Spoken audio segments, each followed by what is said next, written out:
Hi, this is Tutor Nick P, and this is Word Origins 13. The word origin today is cliffhanger. Okay, let's take a look at the note here.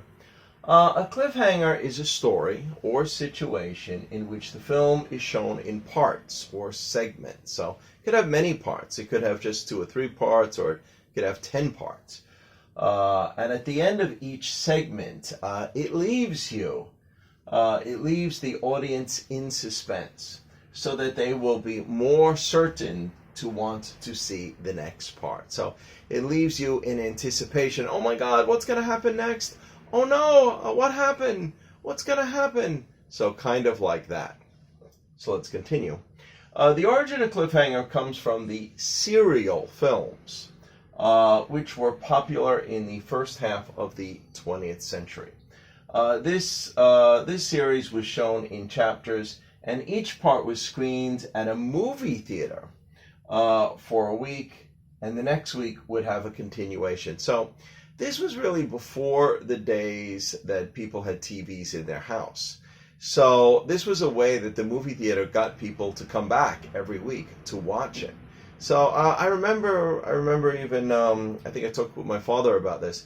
He said that people would go to the movie theater all day. They'd be there for 6 or 7 hours during the day, and they'd show a lot of shorts, they'd show a lot of cartoons and stuff, but they showed a lot of films like this, where they'd show 5 minutes, and then it was a really action part, and again, people wanted to see it, so this way they would be more encouraged to come back the next week. So now, of course, since TV got invented, it kind of took away from this, but this is what it originally came from.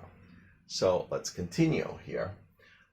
This was all done, again, before the advent of television. So television wasn't, televisions didn't appear in people's houses until maybe the early 1950s, and then only a few people had them. And it wasn't really until the late 50s or early 60s that, most people started having TVs. They were affordable at that time. So, of course, at the end of each chapter, the hero or a likable character was left in a perilous means dangerous situation. And then, they'd cut it off and they'd probably say, to be continued. So that's how they would leave you in suspense.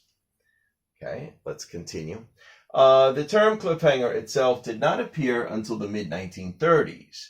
And of course, the term alludes to the idea of the hero hanging on to a cliff and they cutting it right off at that scene, and then leaving the audience in suspense. I think there were a few of the serials, I think I even seen when I was a kid, where that's exactly what happened. The good guy would be fighting the bad guy bad guy would hit him, he'd fall, and he'd just catch on, he'd be hanging right on the end.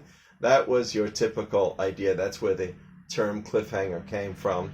Of course, there were a lot of other dangerous situations. I think another typical one where the bad guy ties up some girl on the railroad tracks, and the train is coming, and then cut it off, boom, to be continued. So anything like that was referred to as a cliffhanger. Okay, so let's just give one example here. The end of part 1 was a real cliffhanger. Okay, good. Anyway, I hope you got it. I hope it's clear. Thank you for your time. Bye-bye.